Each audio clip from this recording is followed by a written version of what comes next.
Hello, ladies and gentlemen, and welcome to another game of Shadows of Austin Mage the Awakening, 2nd edition. Today, we are opening on Alice and Conway, both of them making their way to the local Concilium hangout known as the Lazy Elephant Bar and Brewery for a late afternoon, well, early afternoon lunch. Alice is not dressed in her usual Wonderland getup, but instead a normal blue-colored sundress with spaghetti straps and white lace trim. Over one shoulder is her purse, which is her usual clutch, while she's walking in heels, and underneath an umbrella. Next to her is Conway, prepared for this evening's date, and as they approach, she is whistling a tune to herself. Yeah, Conway has a very easygoing stride, hands on his jacket, the hood's over his head as well. Probably would have put out the cigarette mid walking up as well, crushing it under his boot. He's in jeans, button up shirt. You can see a t shirt underneath. It's simple, it's plain, but it's effective as he's walking towards the door. Normally, I would have picked a better place for a first date, but what we're going to be talking about today is going to be a little open. Sure. Walks up to the lazy elephant after they had finished after he had put out the cigarette. She'll open the door, walk in. Yeah, he follows after.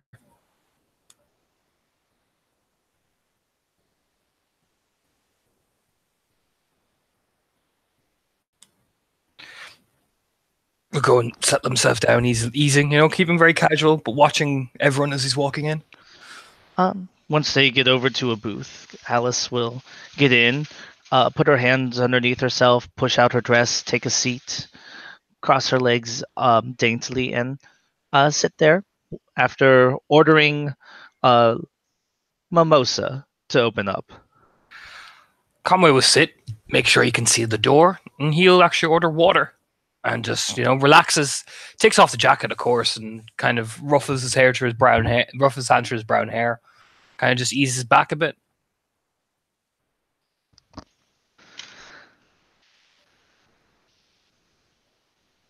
So, what do you do for a living?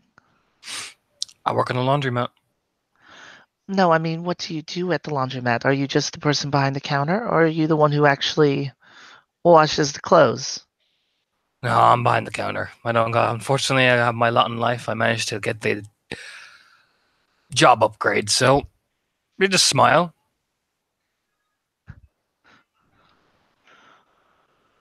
She'll nod her head at that.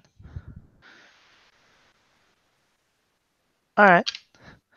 Well, so what I know that very few others know is what actually happened to, well, you heard about the mage losing a hand and an eye? Yep. Well,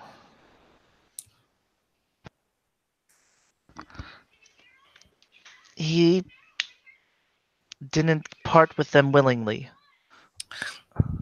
Normally, when you lose a hand and eye, you normally don't. And it wasn't torture either. Well, that gets the first question out of the way. Someone needed a still living hand and eye from a still living donor. Because after they removed it, they allowed him to lay in state.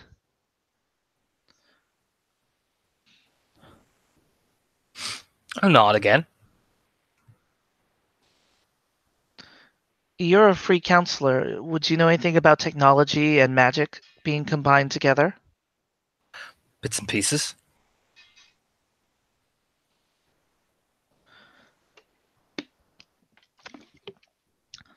Well, tell me about anything you know. Lean forward. Now, why would I tell my secrets of what I belong to so quickly? Because I can give you a secret from the Mysterium. Depends. Depends on what that secret is. Depends on the value. You see, this isn't like trading, cards on a corner street. Well, then the first question is going to have to be how much you trust me, because I have a secret, and it's a big one. I don't trust anybody. He'll lean back with a smile. Why would I do that? Put it this way.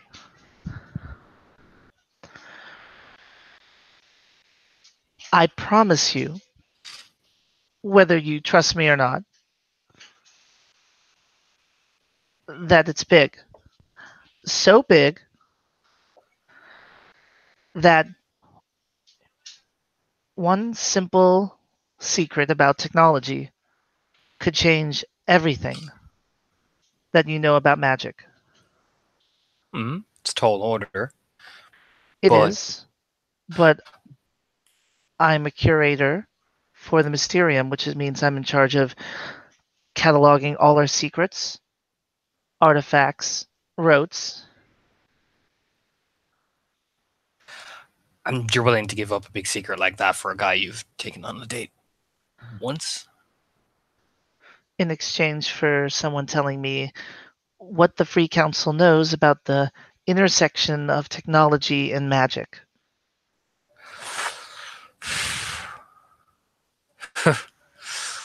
It's interesting.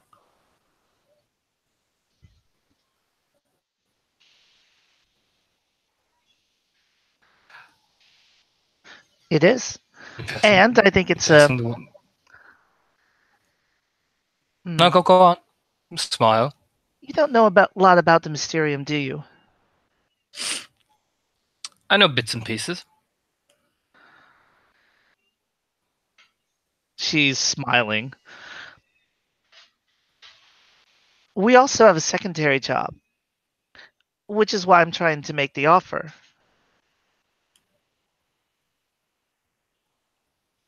Mm-hmm. I also work as a censor. I see. So you're giving me all this just for a little tiny secret. Because it's no secret that the Free Council knows that technology and magic can go together in some interesting ways. True. So But clap his hands together. There's always a catch. there is. So what's the Unfortunately, catch? well, it's not my catch. I don't get to make the rules on this one. The Mysterium's second job, when it comes to censors, is exactly like it sounds. We're supposed to take out of other people's hands secrets, knowledge, and information that is deemed too dangerous to be in general circulation.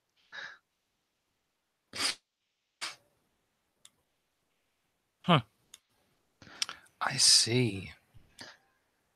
Now, we don't do it on our own. It comes at requests and the behests of the Concilium as a whole, specifically those who are put in charge of it, like the director.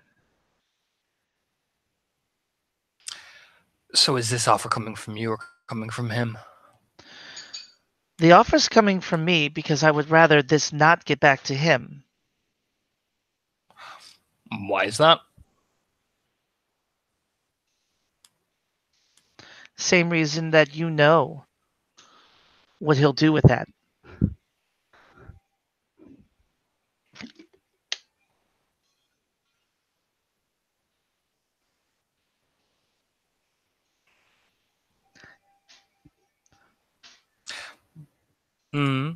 But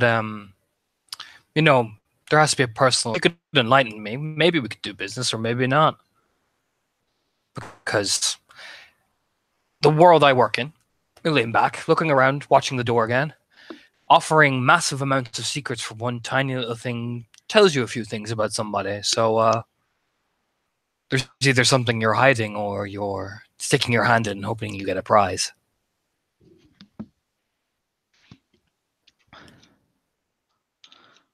What did I tell you about that I thought of you when we first met?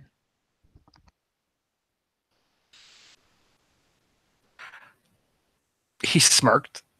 That might have worked if it was a simple trade, but now you're offering big rewards, and hmm. You can tell me though. You'll look around, watching.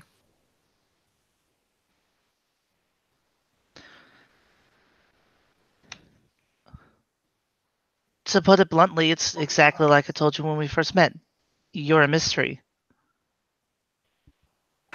So if I don't do what I can to make sure that the mystery stays off the director's radar,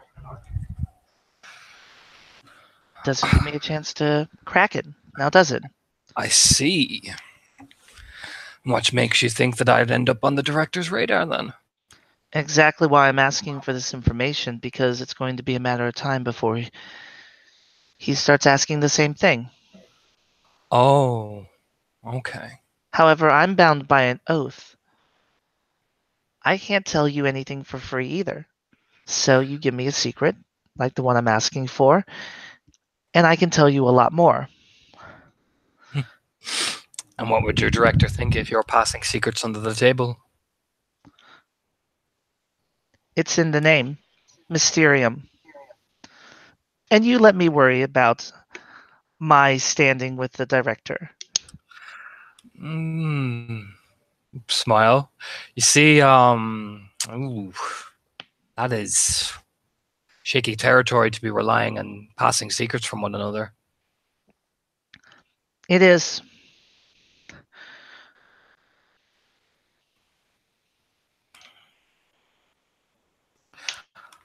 And as I'm a mystery to you, and you are so far, well, unknown to me in certain ways, considering the length of time we've known each other. Trading off secrets does seem pose like a risk. She quirks a brow. Did I get a wrong read on you, and you're not willing to take a risk? Because if I'm not mistaken, if I'm not wrong,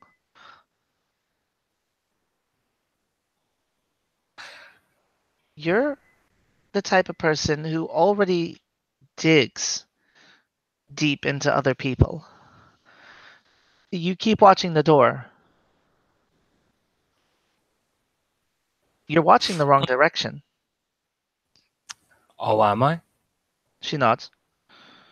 Where That's should I not a be good watching? escape route or a good way to see who's coming.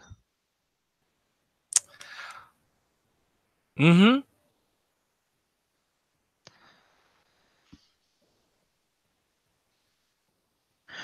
There's only two safe ways out of here if something happens.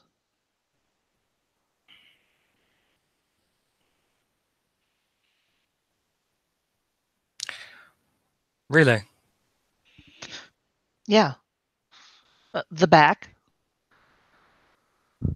where more of the interesting people are located. And I would dare say the dangerous ones. Or up. She's just pointing towards the ceiling. Interesting.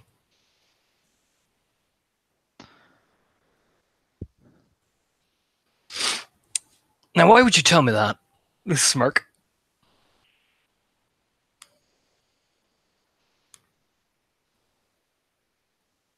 Oh, that's just new information. That's just good information to pass on to other people, Mm-hmm. members of the Concilium. See. Grins. That's not even a secret. No. That tells me something about you.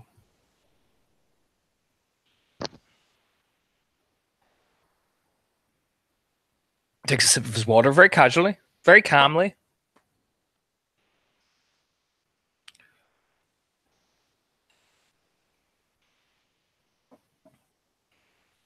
She leans her head forward, her fingers folded together, and rests her head on it, as if waiting. Oh, I'm not going to tell you that. Jeez, that's like Don't you know how to play this game? Grin. Oh, I'm just looking at you. What are you looking for?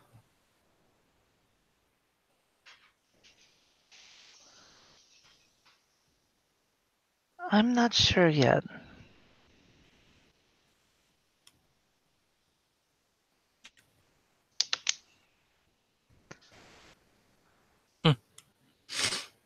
Well, let me know.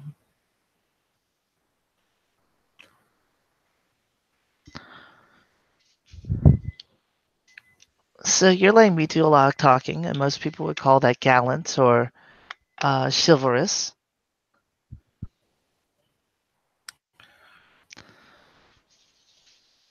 She tilts her head slightly.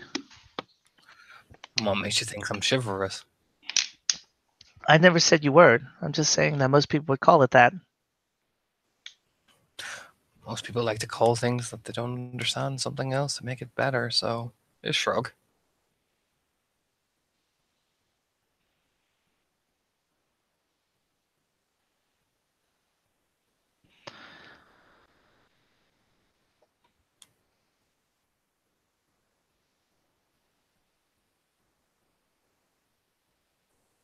So you're not going to tell me anything at all? Maybe. I mean, you're moving too fast. Normally, when you go out on dates, you have a meal, you have a drink, you let the wine flow, you relax. You're all just. He clicks his fingers. Just so quick, so fast. Gotta let it breathe before you start flowing a conversation.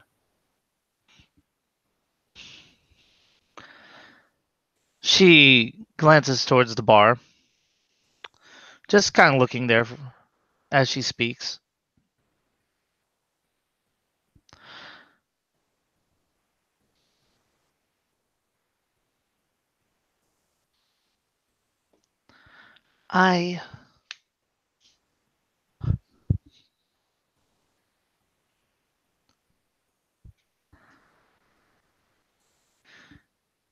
Information is an exchange. It is. I'm putting cards on the table with the hope that you're going to verify them. But you're putting a lot of cards on the table very quickly. Doesn't mean I'm going to take the card and look at it and smile at you. It means I'm examining it. Examining you. Examining if you're worth giving them information to. See, it's all part of it. Life, dancing, the way you move, the way the energy works. Even from flicking on your phone left and right. Just gotta let it flow sometimes rather than trying to change it. She looks back. She giggles at that. No, trying to change it.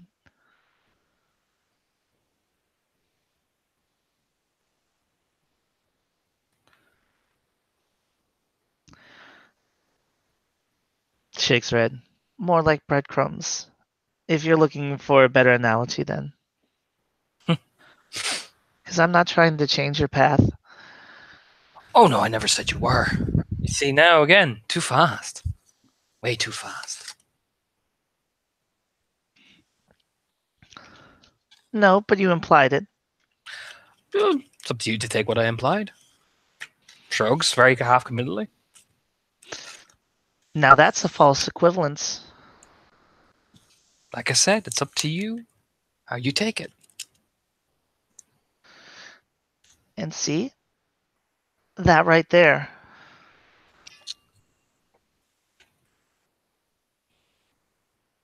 It's not, though. Because that takes away all responsibility from the one putting it forth. Perhaps. Or perhaps you're reading in too fast. Trust me, I have no idea what I'm reading. Smart answer. Sometimes it's better not to know, and sometimes it's better to admit you don't.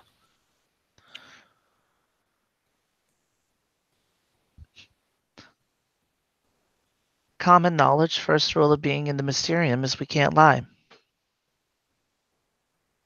Mm-hmm. But there's lying and then there's admitting to yourself. Different thing. If you can't admit that you're lying to yourself, then you can't rise up to the position of a curator. If you can't admit to your lying to yourself, how are you actually lying in the first place? For how are you even realizing that you're lying? Those who can realize they're lying to themselves are the only ones who can rise. Oh, there you go then. Seem to have it all patterned out. For the Mysterium, yes. Well, I would say that.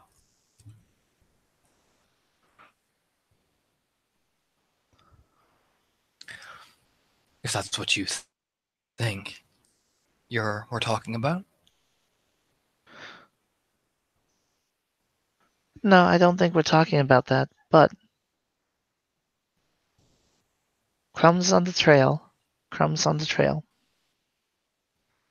Smirks. She looks back from the bar.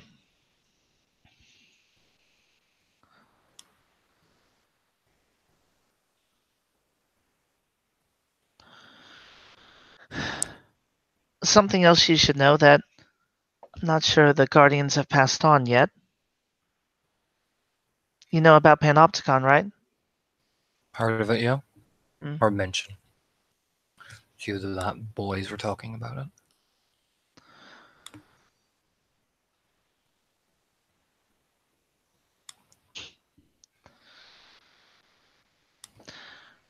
They're somewhere in the city.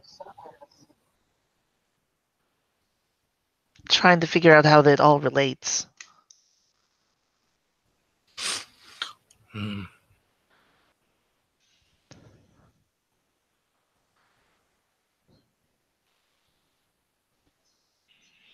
Just gotta look closer.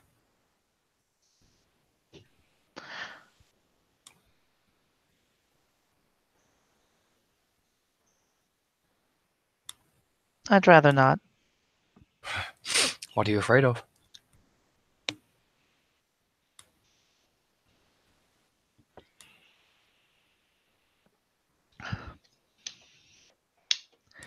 Having an eye or a hand cut off. I see. Depends. Depends on how far you push the disc and the loop in. Depends on what you're looking for entirely.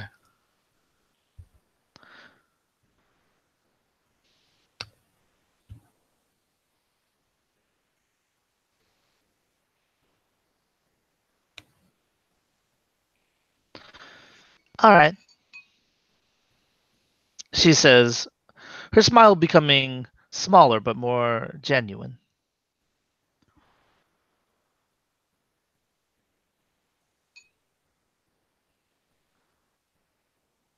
All right, what?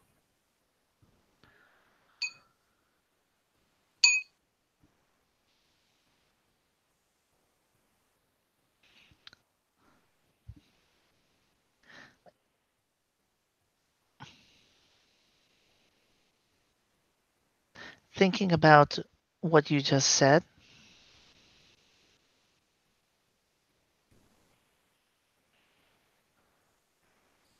Mm. And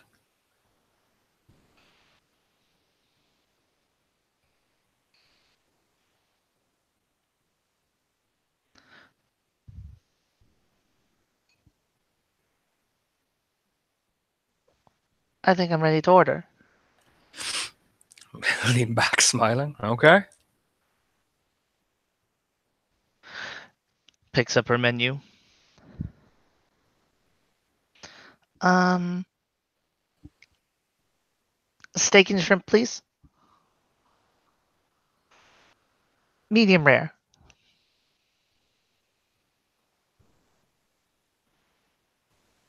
Looks over at you as the waiter is taking their orders. He looks down. And orders. He orders a steak sandwich with fries.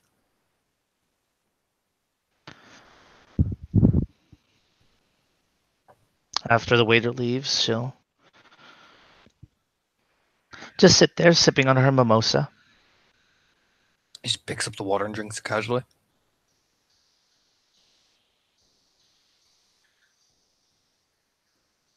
Puts his box of cigarettes on the table and the lighter on top of it.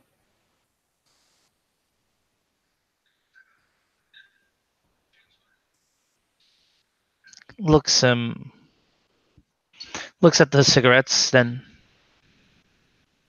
frowns momentarily, but frown disappears.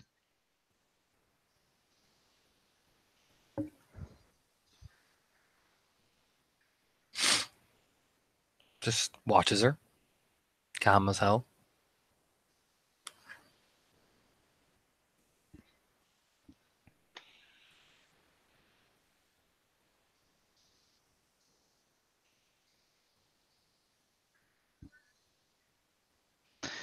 What do you want to talk about? I'll wait for you. You seem so eager. She smirks. That's pretty much all I have. Not a lot. I'm not very good with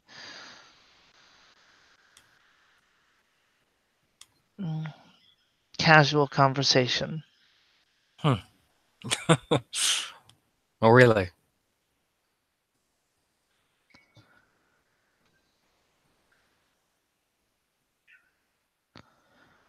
Yeah.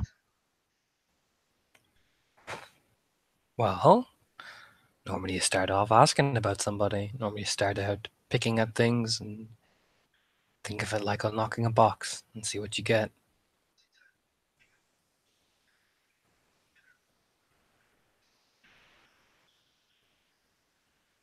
Yeah, but what can I ask without actually breaking through the mystery?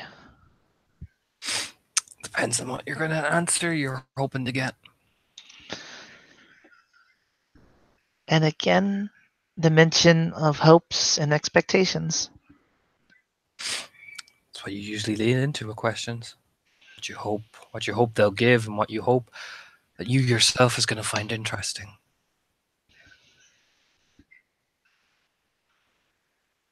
All right. Is that how the Free Council does things?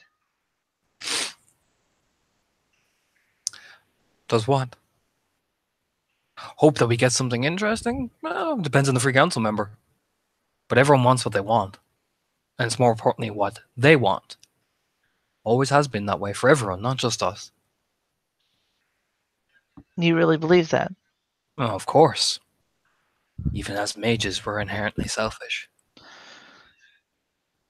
I meant more the implication that we can pursue what we want. Depends on the person. Depends on if you're willing to chase it. Depends on what you determine is what you want. I meant more in the potentiality. You believe we all have the potential to go after what we want. That we have choices. We've had choices since the day we were born. Every else one of us. We walk the road we walk, we choose the path we give. But in the end, it's all about, as nobody ever likes to admit this, all about points to himself.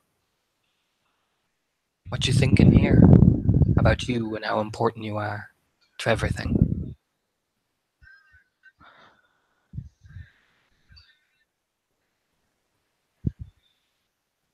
Huh.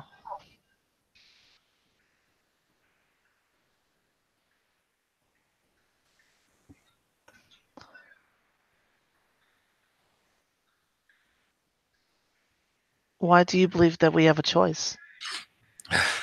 We wouldn't have made it if we wouldn't be here if we were without choices. What if everything was just destiny, fate? If you really believe that, it must be wonderful to be you.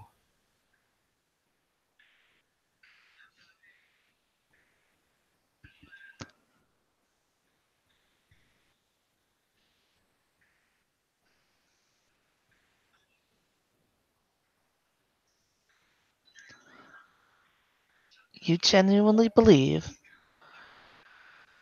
we can choose where we go? Depends on what you are, who you belong to, but ultimately you make the choice to go places, to be chosen, to be driven to things, chosen to be chained, chosen to be lied to, chosen to be free. In the end, you subconsciously make it no matter what you do.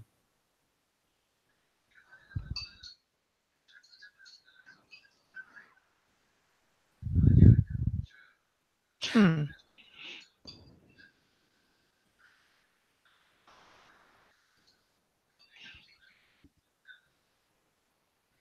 Do you find having the ability to choose freeing? Depends on your definition of free.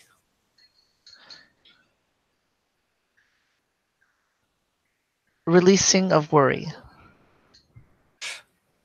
Do you really think choice doesn't come without worry? No, I assume it does. Why have you never made a choice before?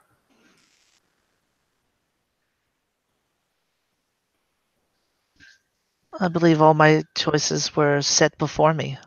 You chose to That, come. You chose this place specifically.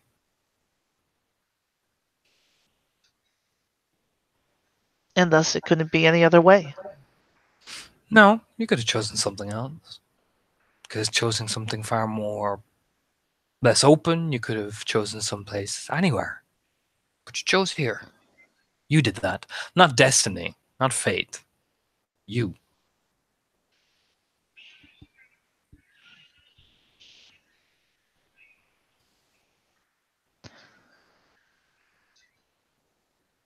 And yet, if you look ahead, if someone had been monitoring me, they would have seen that this is the only place I could have been or would have been.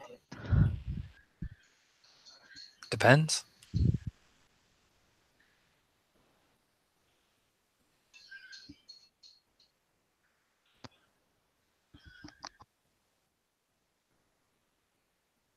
That's like accounting for rain. When you know it's brand new and sunny. Picking out an extreme example is usually someone trying to deflect the answer they know themselves is right. Smirks just a tiny bit.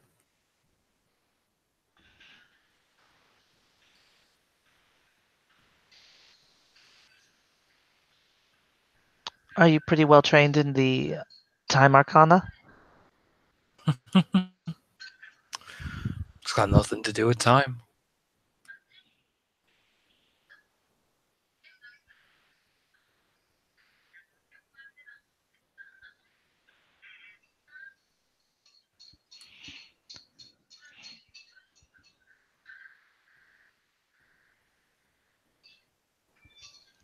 You know, that is the most interesting description I've heard when it comes to choice and free will.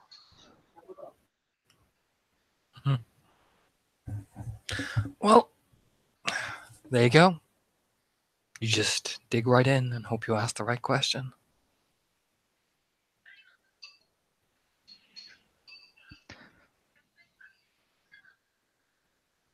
She doesn't lean back. She's still just leaning forward looking at him.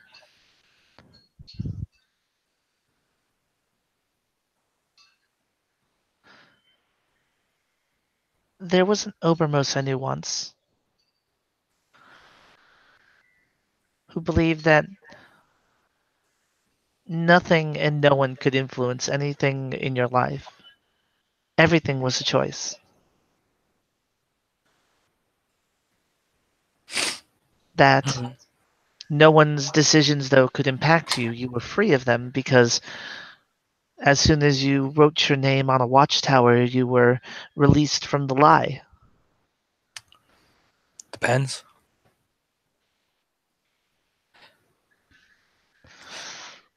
He was very certain there was no depends.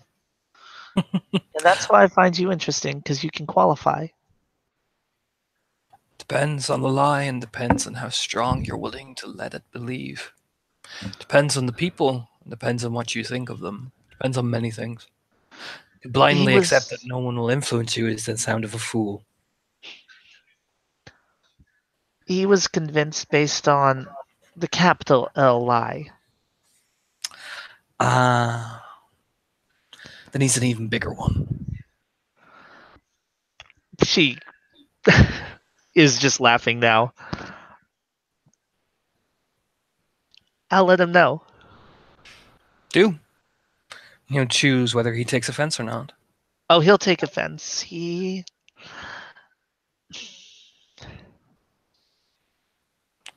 But that's his decision to make. I'm not sure I'm convinced, but it seems very compelling. Shrugs.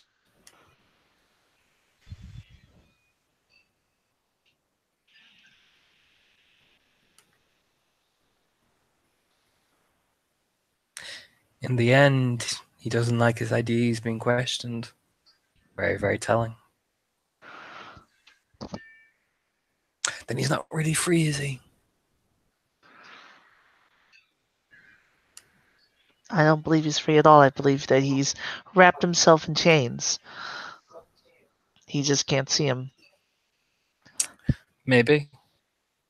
Maybe he chose to put the chains there.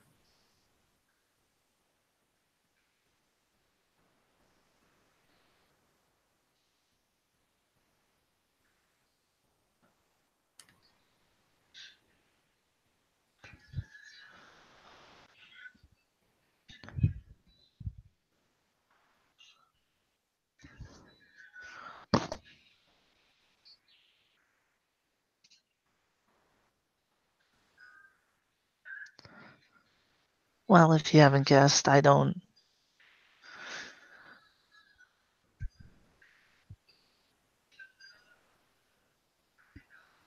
believe in choice. No, you rely on blind faith. Or destiny will somehow carve it out for you. Well, I've always ended up where I need to be. I'm sure you have.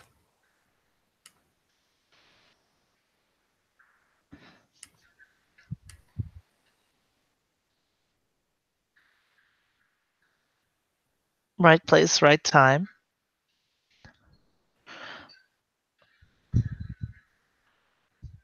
Never the wrong place at the wrong time. Or the right place at the wrong time. Or the wrong place at the right time.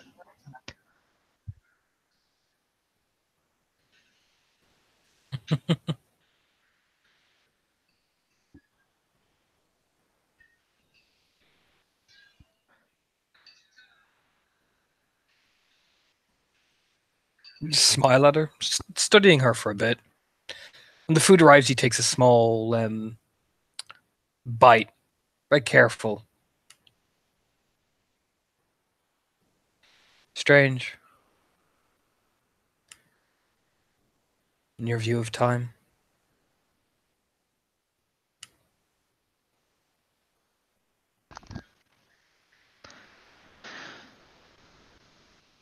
Time is like a river. It's different, it's mutable, but at the end of the day, it flows.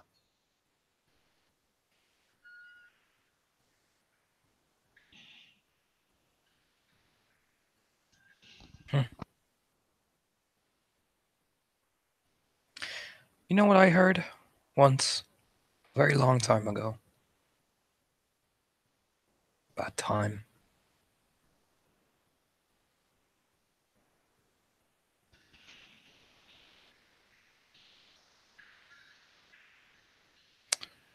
Don't know if your people understand it, but I heard this once that in eternity, where there is no time, nothing can grow and nothing can become, nothing changes. So death, in his infinite wisdom, created time to grow the things it kill. I heard the Moros once describe it like that. Perhaps you could say the same about life.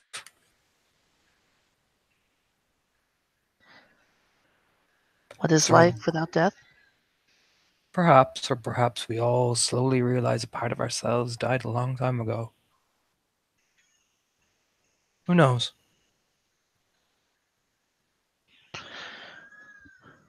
I would assume the latter would say that the ascended ones know. Mm, I think the stereotype is that the Free Council would say that the sleepers know.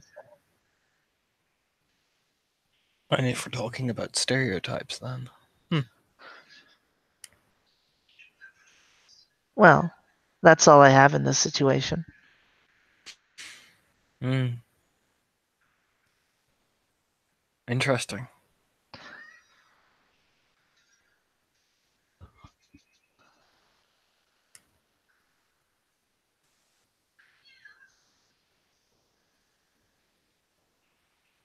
After all, you're the I'll give you information broker. I'll give you one hint. If you truly wish to understand. Truly understand where I am in this world and free council. Something that I learned a long time ago. When you can't remember your lives, you can't change your lives.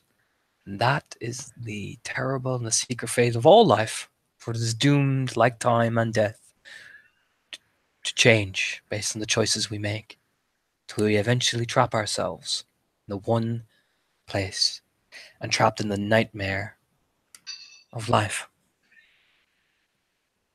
It's a beautiful and fascinating process. And by only asking the right questions do we truly see what's beyond it.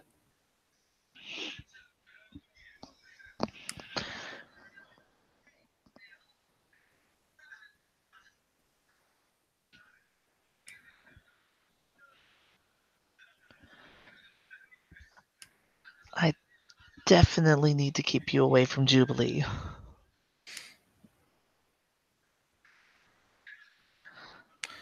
Why is that?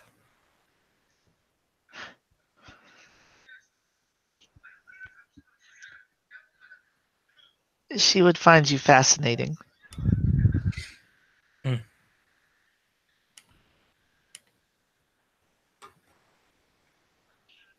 She's the current leader of the Mysterium in Austin.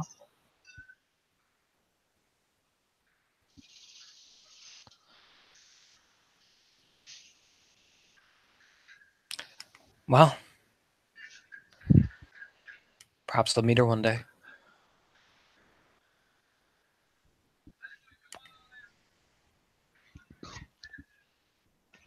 You will. Just shrug. I'm sure you're going to go to at least one meeting at the behest of Death Knight. Perhaps one.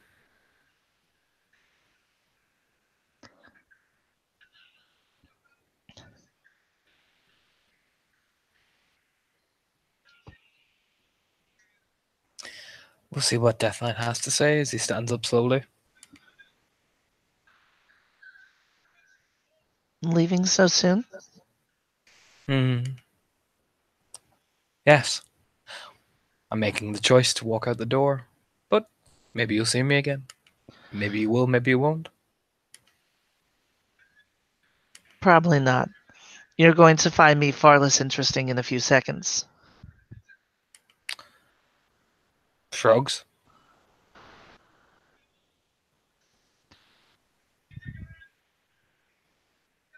You've proven to me you can keep a secret, so what we found,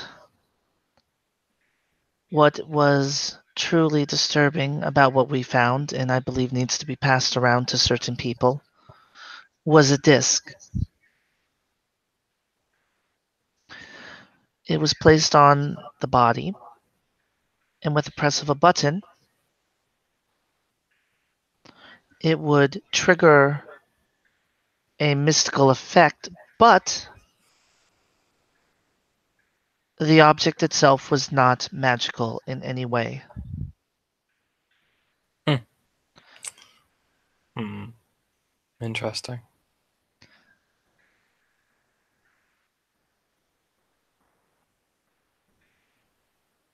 I don't think Panopticon was involved.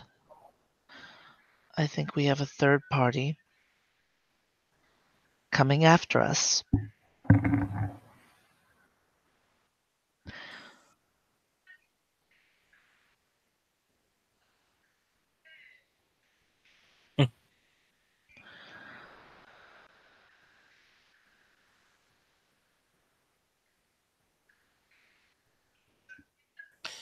We shall see.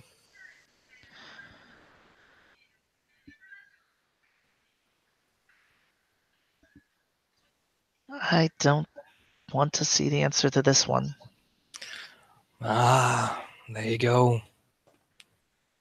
Sometimes you just have to open your eyes and you'll see what's behind it all in the end.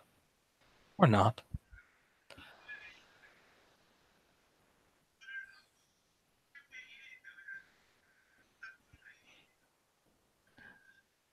Well, we're going to see one way or another. You're right about that. A shrug.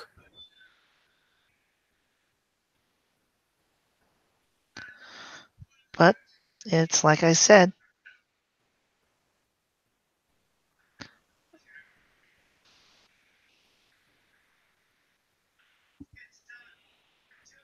Good luck out there, Conway. Shrugs. Just seems to walk towards the door very calmly, very very slowly and deliberately, watching everybody as he goes.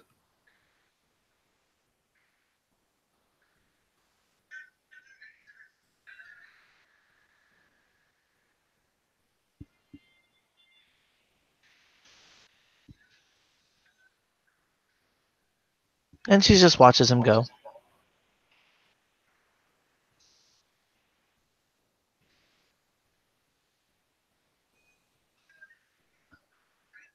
And he just leaves and heads off back towards one of his safe places.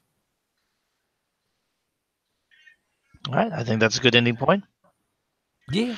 Thank you, players, for playing. Thank you, watchers, for watching, and have a good evening.